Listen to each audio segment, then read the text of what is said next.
school, or if you just want to get your certification in something, you should want to do it because you want to do it. Yeah. So the biggest reason why I went back and switched my career, well, there's two reasons why I switched the career, but the first was because I genuinely enjoy helping people.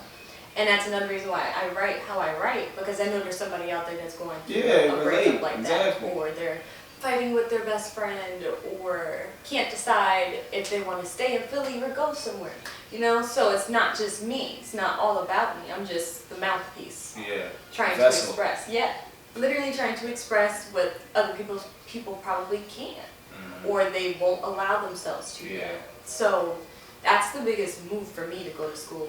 That was for me. Be like a role model, a representation, like somebody that said, I did it. You know what I mean? So that's why I wanted you to talk about it, because that point of what you just mentioned is what's going to allow someone to have a tool, a stepping stone, something to like navigate or make a move. Yeah. So you mentioned, are you from Philly? I am. I never knew that. I'm from South Philly, bro. Yeah, that's super a couple blocks off. Okay, so if you could pick two things that you could sprinkle on the rest of the world about Philly, like if you could take Philly and put it everywhere in the world, what would you take? The good stuff. Like the good stuff, two good things that you just love about Philly that it's like, yo, if I go to LA, it's still gotta have this though. Like, even if I go to England, oh, that's hard. I want this. I want to take that with me. Our vibe is definitely different, cause we don't be like, if a celebrity's around here, we still be on our chill. Yeah. So everybody knows how to mind their business in Philly. Okay. I would definitely take that and sprinkle it around. That's a good one by itself. Even if you don't got another one, I'll take that. That's probably the biggest one, and our food's pretty good. But yeah, the food scene is okay. It is. But I don't know. Just take the cheesesteak and sprinkle it. Yeah, I don't want to take everything. I wouldn't take everything. No. Cheese. Yeah, the Philly, like the word Philly in most places means cheesesteak. Yeah, like, I know. It's like a whole thing now. I didn't realize it till I lived here. Yeah. That like when I ate a real Philadelphia cheesesteak, I'm like, oh yeah, y'all buy it. It's different. Yeah, y'all buy it. Yeah. Everyone in the world is biting. Literally. It's not. It's not brand name. We do this. It's a lifestyle. Yeah, it's a lifestyle. You know. That would just probably be something I would just erase. Be like, if it's not really from Philly, you don't use that word. Funny enough, if you go to I went to Baltimore the other week. The same way cheesesteaks are Philly, crab legs are Baltimore. You can go anywhere and everywhere has crab legs. It's just a normal. You go to a Chinese food restaurant, the corner store, they will sell you a bag of crab legs apparently. Oh my gosh, it's so good. So so you've had them? Okay. Mm-hmm. I was scared. I was like, I don't know. Are you allowed to let everybody in the crowd? But okay, if you're saying everybody got the touch out there. All right, that's cool then. They got the touch. People down south got a different touch with their chicken and waffles. Yeah, that's what I'm used to. I'm from Virginia. Well, I was raised in Virginia. Mm-hmm. I'm from the United Kingdom. That's where I was born. Oh, snap. Yeah. See, I didn't know that. I lived there for like 6 years. Oh, 5 wow.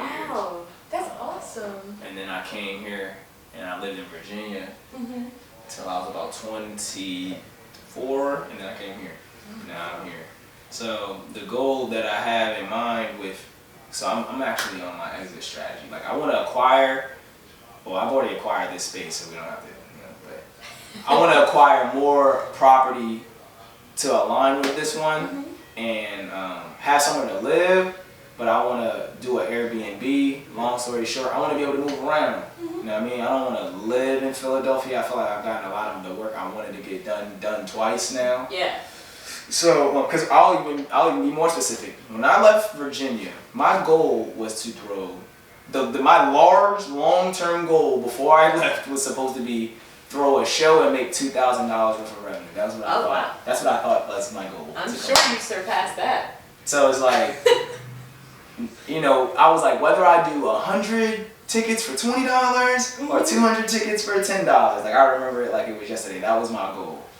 And we've definitely sold more than enough tickets. I know y'all did. Y'all be killing shit. So now I'm like, I have new goals. I have new ambitions. I got new goals. I got new skills. I got new friends. I got a whole lot of new shit. And so I want to transition and move out of here. What's some of your next goals in life? What are you transitioning into?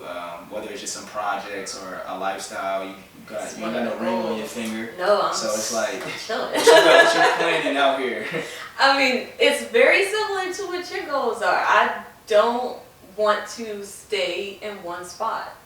Like, you have some resources to tap in with. You don't want to just be falling in Philly like, I need a hotel. Yeah. I don't want to be doing that. I want to be able to be like, well, I got a crib here. I could go there. I could go to LA if I went to a spot over there.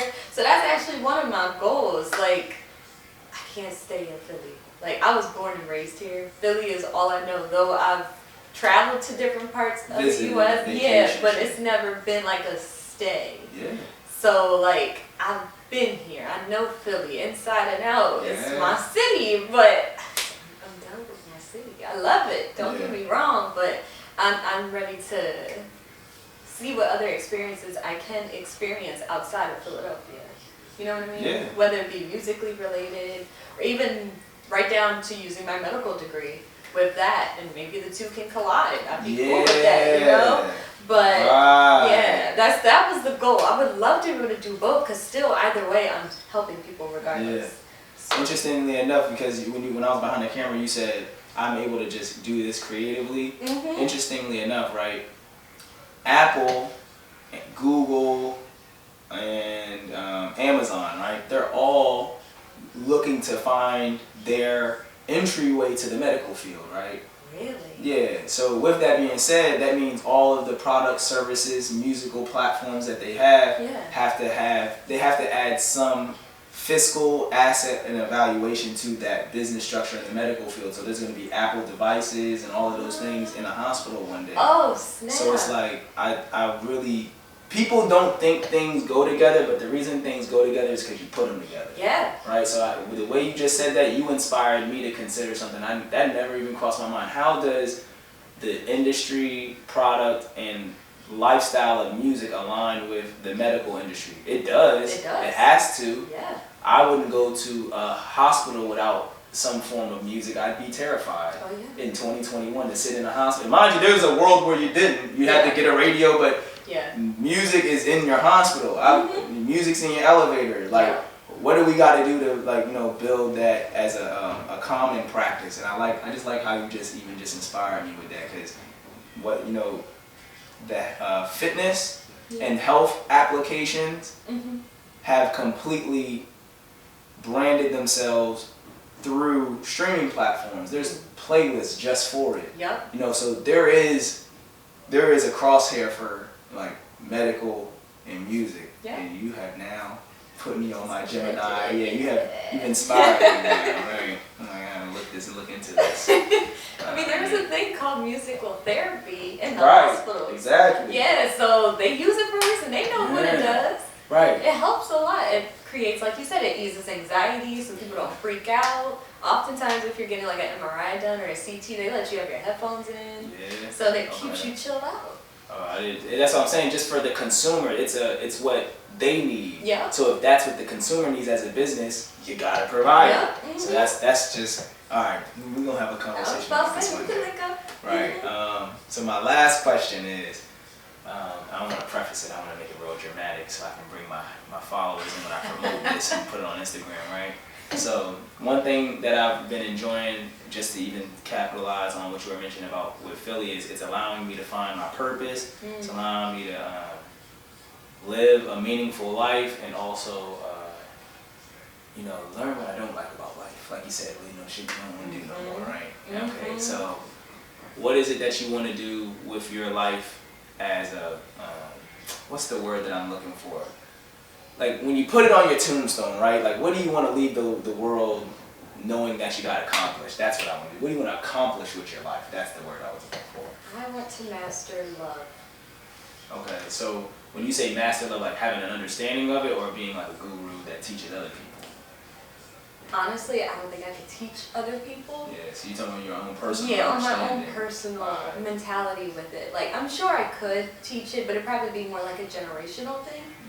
Like more so. Yeah. I don't think I could have like a whole seminar about it. This is how you love. Yeah, it just would feel authentic for me as a person for me to get paid to tell people. I love it. Yeah, it feels wrong. But being able to tell my kids and then they be able to pass that down and understand love is authentic, it's unconditional, it's raw, it's vulnerable, but it hurts.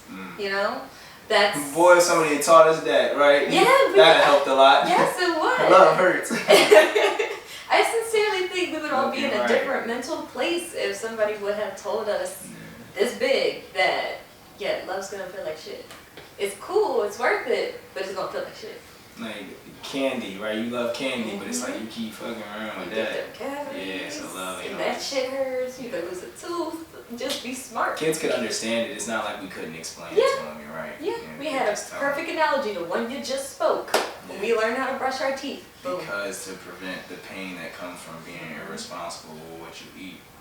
It's a real thing. And you can love what you ate, but it might not love your teeth. It may not love your it might hit your gut differently. Or your gums differently. Okay, so actually, I have one more question before we go, right? I ask everybody this because I'm tallying this answer up. Okay. If you had to choose one of these titles, which one would it be? Undervalued or underrated? They're bad. They're sucky titles. I should have prefaced that. They both suck. But, you know, if you had to choose.